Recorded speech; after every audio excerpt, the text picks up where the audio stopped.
आईचा उपवास आहे. आईने आणलाय चहा आणि हे उपवासाचं नुसतं दिवसभर चहा पित असते.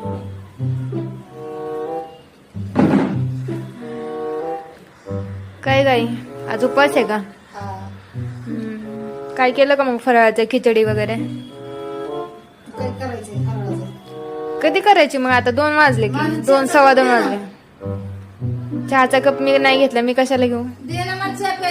नाही बाबा, मी कशाला घेईल चहा? अगं मी नाही घेतला. तू घरात विसरली असेल.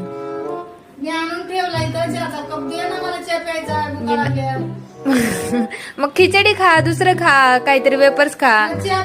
किती वेळा पिलीस तू सकाळपासून चहा? अगं किती वेळा पिली चहा? देते मी चहा. किती वेळा पिलीस सकाळपासून चहा सांग?